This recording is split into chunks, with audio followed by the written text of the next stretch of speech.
Hello, this is Michael Shapiro, and welcome to Interplay, Conversations in Music. Today I have the most brilliant, wonderful guest, Sara SantAmbrogio. How are you? Hi, I'm very well, thank you. Thank you for inviting me. Oh, it's a delight, and it's good to be together in Yes. Chappaqua and in New York. Yeah. You know, Sara, you're playing. I read some of the, reviews on your website, but some of them are.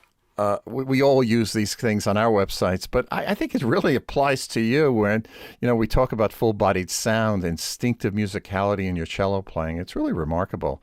Your Thank magnetic you. person. Well, it's true. Your magnetic personality, the breadth of your repertoire, the forcefulness, the extrovertedness. I mean, when we have this conversation, people will certainly see how extroverted you are. But what I like about your playing, and it's mentioned in one of the reviews, is that you're a risk taker. So talk to me about risk in playing the cello and pushing the tone almost to the edge of Yeah. clarity. I grew up, my family has been classical musicians for 800 years. I mean, my father was principal cello of the St. Louis Symphony for 35 years. When I was born, he was in the Boston Symphony. And then my grandfather was a violinist and violist in a string quartet with Joseph Gingold, who Oh my. was Josh Bell's What? teacher among many No. great violinists. Actually, Gingold, I didn't know this, but I did a competition when I was like 18 years old, and Gingold was a judge, and he came up to me afterwards and he introduced himself to me. and he said, I don't know if you know, but I was the best man at your grandparents' wedding. I was Oh my. like, what? I had no That's idea. that's And my remarkable. grandmother was a pianist, and it just goes back and back and back. And so I sort of grew up very influenced by the old Russian style of string playing, which was full-throated, full-bodied, and also though my father studied with Leonard Rose, so you wanted to sculpt it. Oh, I that's think of wonderful. cellists as sculptors, Right. because the sound is so thick. You need to grab the core and then just sculpt it. I feel like it's such a human voice that you Yes. need to push it as far to the farthest extremes to be able to express the complete human condition and the huge tapestry of emotions that we're trying to evoke in this music. And also, I think it was interesting. Somebody saw there was a Sammy Davis Jr. on PBS Uh-huh. documentary, which is Yes. quite interesting. And in it, someone says the safest place for Sammy Davis Jr. was on stage. And a friend of mine said, I've heard you say that a million times. I thought of you when I saw that documentary. And it's true. From the time I was tiny, I felt like on stage was the safest, most perfect place in the world, because there you could create the world the way you wanted it to be, and no one could change that until you walked off the stage. So you could, there's Yes. something almost magical, almost alchemy about how you can, through music on stage, you can take really ugly, painful traumas from your life and you work them through into the music, and it transforms them into something so beautiful, and the audience and you have this moment of healing together. They Hmm. realize they're not alone. This artist, this composer, they felt those same emotions I was feeling, and there's a healing and a redemption to it, which is almost magical. So for me on stage, I never want to play it safe, because I feel like every time you're on stage, it is this gift, and you can never take it for granted, because you may never be able to do it again. So each one has to be a once in a lifetime experience for me, and I want the audience to feel that way too. Immediacy. Yeah, yeah. Did you hear Jackie play? Jacqueline Dupre? Never live, but I did twice. really? What did she play? Elgar? She played Haydn. Schumann in this other Oh, time? yeah, I yeah, don't yeah. remember. Yeah. But I do, and I met her backstage. I remember this. She was in her early 20s, and I was in my teens, and she had this incredible flaxen hair. But Yeah. I do remember exactly what you're talking about was the attack and the presentation and the putting over of whatever she was playing. I'm very curious about the immediate moment. You just talked about it. Of course, you played the Dvorak Yeah. cello concerto many times. You know it since you're a teeny tiny girl, probably. Yeah. Talk to me about when that violin comes in at the end. The Ah, consummation. it's so great. And I have to actually remind myself, stay in the moment, because I get so wrapped up in that moment. I just got chills actually when you were talking, when I That's just right. thinking about it, I got it all down my legs and my arms. Yep, yep. And it's such a great moment. I mean, it's so beautiful. And it's like you're riding this incredible wave of emotion. Yeah. And then Yep. on top of it, the violin comes in. And it's just like, it's so triumphant. It's brilliant on his part. He's just brilliant. And so I do find, and I just love when, it's interesting because when I was younger and I was first performing the piece, there was a little bit of a different mindset among orchestral musicians. They were very serious. Mm-hmm. And so I would be looking over at them going, like this, and they'd be like this, and I'd be like, no, look at me, please, I want this connection, And now it's great because I'll look over and the concertmaster is looking at me like a soloist playing, looking right great. into my eyes, It's brilliant. And it's just fantastic. I love It's that also, moment.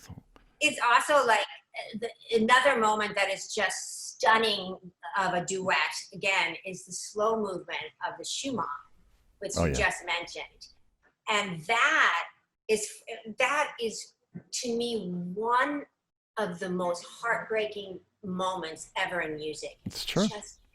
And it's funny because I was playing it at some point with the Chamber Orchestra of Philadelphia, and they filmed it for those Spectra, those like movie showings of concerts. And in the slow movement, you hear me go, like, no idea. I want to talk more of some more moments. Every cello concerto, and there aren't that many great ones. You may differ from me, but compared to, let's say, violin concertos or piano. Or piano concertos, my God, us composers didn't get around to many. Brahms, for example, has the double concerto, which I've done with Tim Fain and Eddie Aaron, friends of yours. But I have, and of course, I've conducted the Brahms second piano concerto, which has the best Brahms cello concerto ever written. Ever right? In there. Written. I know. You must shoot yourself. I mean, where was he that he couldn't write a cello concerto for you? You know, I always heard this story from my dad that, and actually recently I read it somewhere else, was that that Brahms heard the Dvorak concerto and said, if I knew you could write for the cello like that, I would have written a cello concerto. And then he died I think that's correctly. That's correct. Yes, that's the history. Yeah. And I'm like, wait a second, but all the great composers, I mean, look at Johann Sebastian Bach. In 1720, he decided to write 6 unaccompanied suites. And Fabulous. He picked not the violin or the piano, or the king of the lower string instruments, which was the viola da gamba. He had written 3 sonatas for viola da gamba and harpsichord. No, he picked the cello, which was like this poor, illegitimate stepchild, second cousin, 3 times removed, But he knew that one day that was going to be the dominant lower string because he was a genius. And I'm like, Brahms, you said you sat at the piano and communed with God. Well, God was telling you, write a cello concerto. Well, why weren't you listening, Well, we have to do Back to the Future with Doc and the movie and go back to Brahms. Hey, Brahms. Yeah. Well, I did just get an amazing cello concerto written for me by the American composer Bruce Wolosoff, which I recorded with the Royal Philharmonic. Yes, it's on video. I've heard it. It's wonderful. Yes, it's so it's so romantic and so heartbreaking. I think he just did an amazing job. We're up for 2 Grammys this year with it. Nice. Best Contemporary Classical Composition and Best Classical Instrumental Solo. Right, right. They have the categories. Right. Now, I just want to let our listeners know about Sara SantAmbrogio that not only are you a great soloist with concerti when the lights come on again all over the world, but for years, since your kids, Yeah. you've been a member of the Eroica Trio. Yeah. So I want to talk about chamber music, but first there's the story of the Eroica Trio. How did you guys get started? Oh my gosh. So Erica Nickrentz, the pianist, she came to my family's music camp, which was called Red Fox Music Camp. It was in the Berkshire Mountains. And my grandmother was a huge piano teacher on the East Coast. She had been a protege of Arthur Rubinstein's. And so Erica came to study with my grandmother. And Erica and I were like the complete opposite as personalities. I was always in trouble. I was always getting busted for something. I was like the rebel without a cause. Okay. And she was so good. I mean, she was just such a good girl. So they put us together hoping she would rub off on me. It didn't quite work that way. I think I corrupted her more than she smoothed off my rough edges. But we started playing at 12, and we realized that when we played together, there was just this absolute synergy. We just approach performing the same way. We approach music in so many of the same ways of pushing the expression to the most passionate way you can express it, and never taking anything for granted. She is an extraordinary chamber music pianist because she has the chops and the charisma when she's got the solo to come out like a great soloist. But the second somebody else does, she's just right there underneath you, supporting you, catching you, creating the beautiful cushion for you to shine. And that's very unusual. No, it's a trio. It's a trio. Yes. So let's get to the third person. So the violinist, Adela Pena, and Erica had started playing together when they were 9 years old, 3 years before me, because they both grew up in Greenwich Village, New York City. And they went to this music school called Greenwich House. Right. Which a lot of people apparently went to. So did Bruce Wallasoff, the composer of the cello concerto. Interesting. And so they started playing together when they were 9 years old. And then, cut to Erica and I have been playing together for a couple years at my family's music camp. And then my family finally had it with me and kicked me out of my own family's music camp. I was just, the good thing was I was sowing all my wild oats at 12 and 13 years old. That's all right. Well, you're still, it sounds like you're still sowing them while you're playing. Yeah, exactly. I'm not kidding about that. Isn't it so boring? Isn't it so boring when you hear a performer that doesn't, I use this phrase all the time, which I got from Otto Klemperer, under the notes. Playing under the notes. What's the meaning of the piece? Where was the composer when he was writing it? She was writing it. What's under the notes? How do I phrase it? Talk to me about singing, because there's singing in your playing. Did you study song? Did you work with singers? No, I Are you did an sing opera in the church. diva, opera devoted person? I did sing in the church choir as a kid. But no, I just always felt like when I play, I want it to sound like it's just coming out of my heart.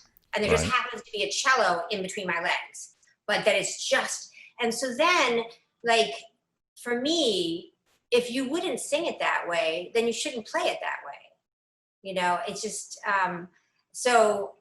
in fact, I was just teaching a lesson on the Schubert Ave Maria.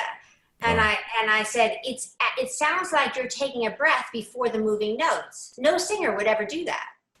And they were like, you're right. So actually, interestingly, though, I'm starting to sing because I was asked to play, a couple of years ago, I was asked to play the Petrus Vasquez Dolcissimo at Lincoln Center 7 times. And when I got the music, I was like, I've never seen anything like this. I was like, I was supposed to be playing and singing. And and so the funniest thing was my brother happened to be in New York during one of the concerts and came. And afterwards he was like, what the heck, Sara? When did you learn how to sing? He said, I'm watching you. You're in this pool of light on this empty stage and you're playing this piece. And all of a sudden I hear this like Vienna boys choir, boy soprano singing. And I'm looking everywhere for where is it? Yeah. And then he said, and then all of a sudden you put your head back and I realized that Sara was coming out of your mouth.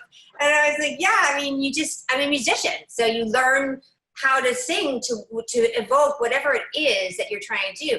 I enjoyed it so much that then I started, Michael Bacon has written a new cello concerto for me that I was supposed to be doing the world premiere of in like 3 days.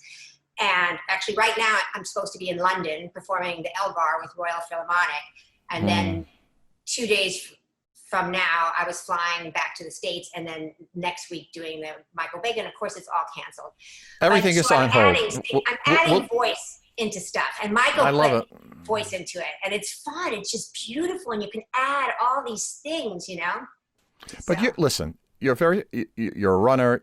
You have athletic background. You were a menace to society, and your camp in your early years. But, the ability to be physical is something which I think is important to a player. Oh, yeah. Because aren't you a kind of athlete in a way? Absolutely.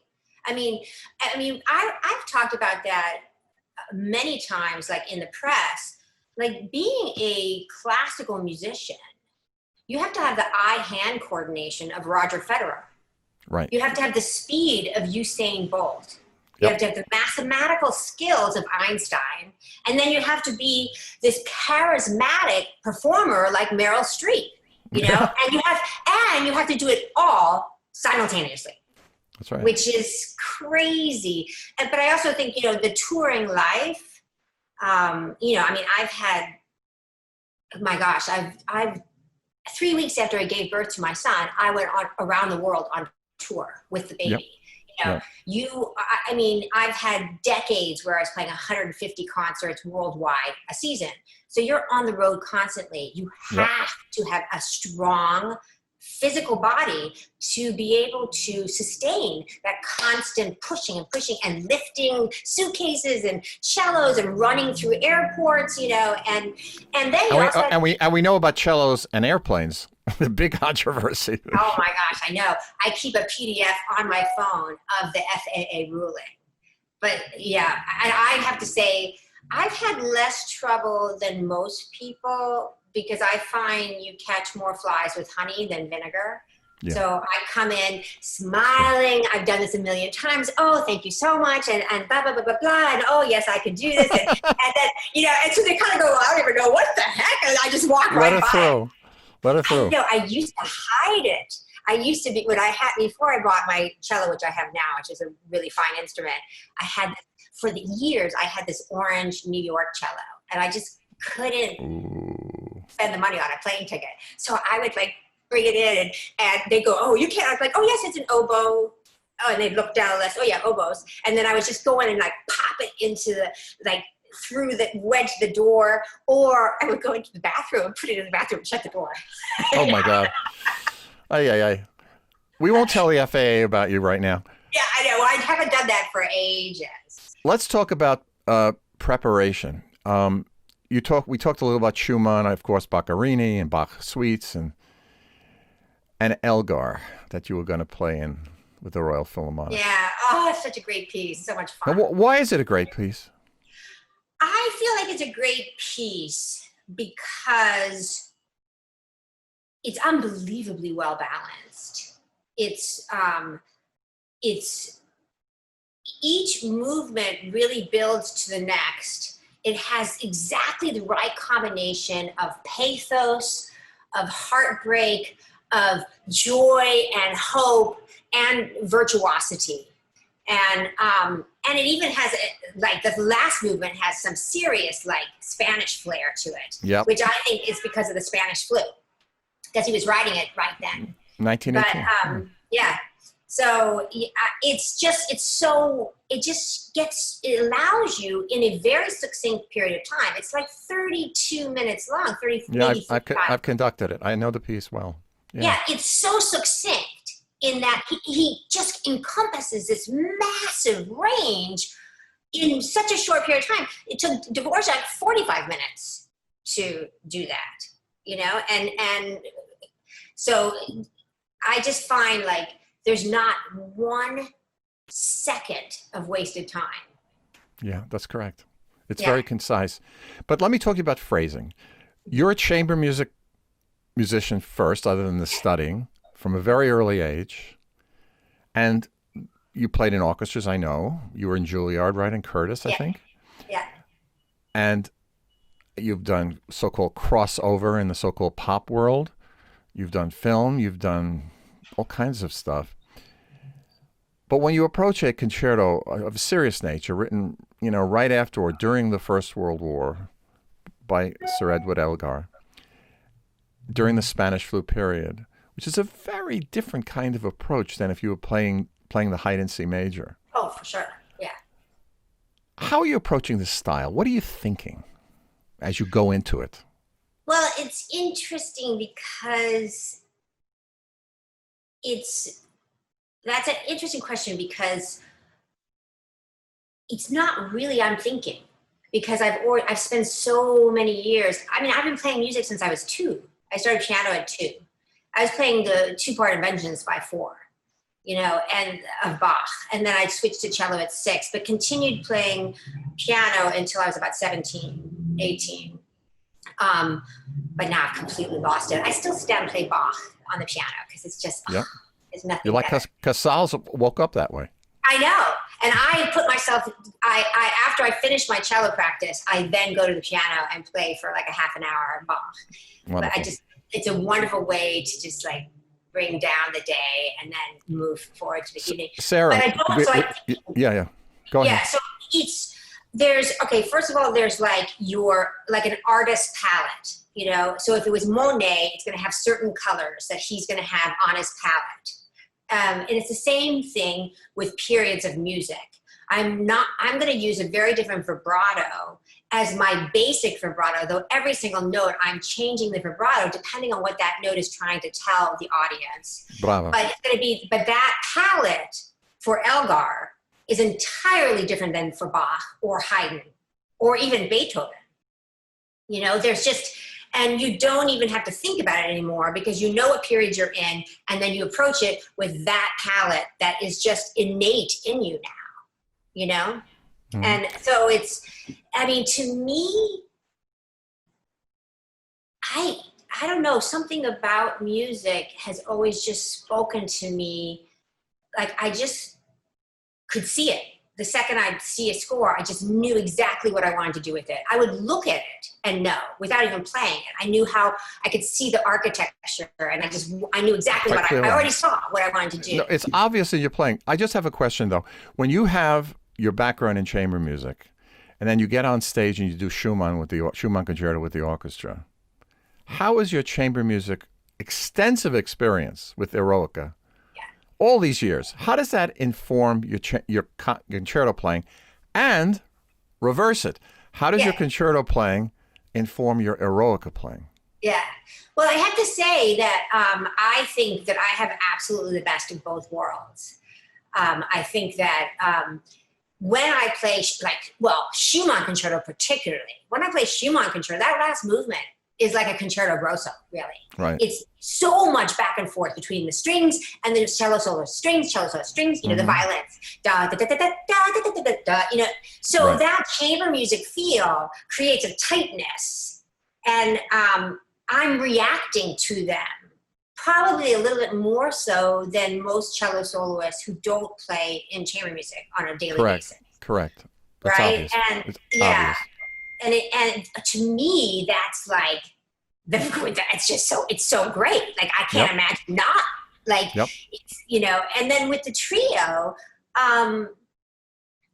you know, it's the same thing when you are in a trio. It's interesting when we play Beethoven Triple Concerto, which we played more than any other trio in the history of the concerto. Actually, somebody told me that. By the way, he wrote Funiculi Funicula in that piece. You know that, right? You what? You know the Italian song Funiculi Funicula Funicula. I know. It's so funny. It's so funny, but you know what I first thought when I first played it as a little kid? Yeah. In Missouri, we were like 20 years behind TV-wise of everybody else. I was like, da da da da da da da da with those feet, My Three Sons. And when I first was a kid, and at one point I was rehearsing with an orchestra, and they said, "Oh, where do you want to start?" And I said, "Why don't we start the My Three Sons part?" And the whole orchestra just burst out laughing. Whereas now, like nobody knows that reference, you know. Nobody would know it. Yeah, but it's so much. I have to say, playing the triple concerto is so much fun because you're keeping track of so many lines. It's not just the soloist line and the orchestra's line. It's two other soloists besides you and the orchestra. So it's just, to me, it is. I just am so high when I'm doing that. Well, it's fun. It's a fun piece. It is. It's so fun. And just that throwing those lines back and forth between the orchestra and two other soloists. It's super, it's like you're juggling so many balls and it's just so much more exciting. But what's interesting, it's coming from a person like you who's played the Archduke, who's played the Schubert B flat, you know, who's played the Dumke. Yeah. I mean, you've done it all.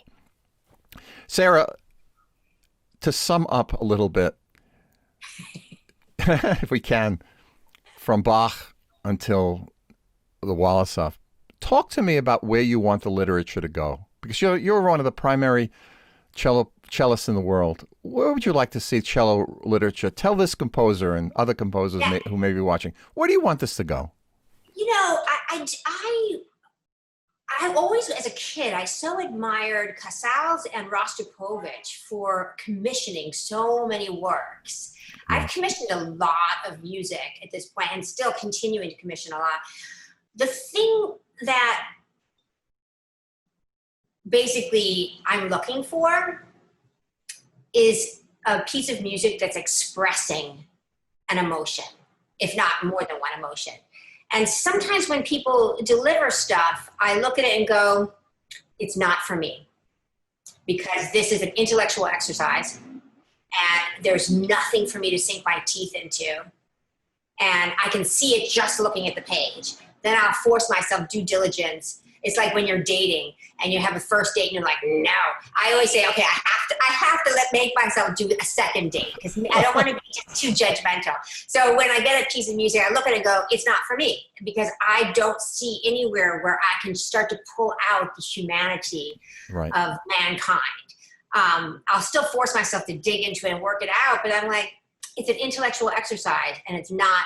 I wish that cello music particularly, and all music, would go even more into an emotional place, a place where it's expressing even more emotion, because that's what keeps music alive, you know, not intellectual exercises. It's how it speaks to humanity. That's why 300 years after Bach wrote those cello suites, we still are discovering things in it. It's still, you know, I was saying that to me, I was sick as a dog with that coronavirus.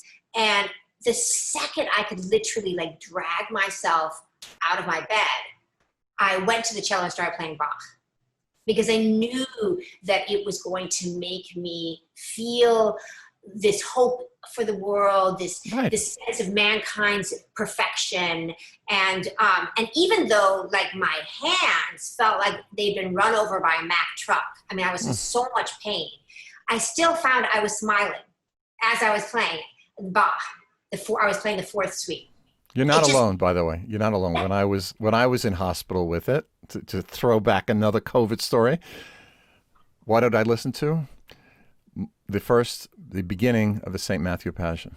What a masterpiece, yeah. I mean, the most incredible melody that just ongoing, and also a good deal of Gustav Mahler too, who I'm very close to for a lot of reasons. Listen, you are a life force. Oh, thank you. Your cello playing is magnificent. Thank you so much. It expresses the being, the hopes, the caring, the intellect, the beauty of Sara SantAmbrogio. Thank you so much for being on this program today. Oh, thank you so much for having me. It was such a pleasure speaking with you. It was really fun. Thank you. This is your host, Michael Shapiro, on Interplay Conversations in Music.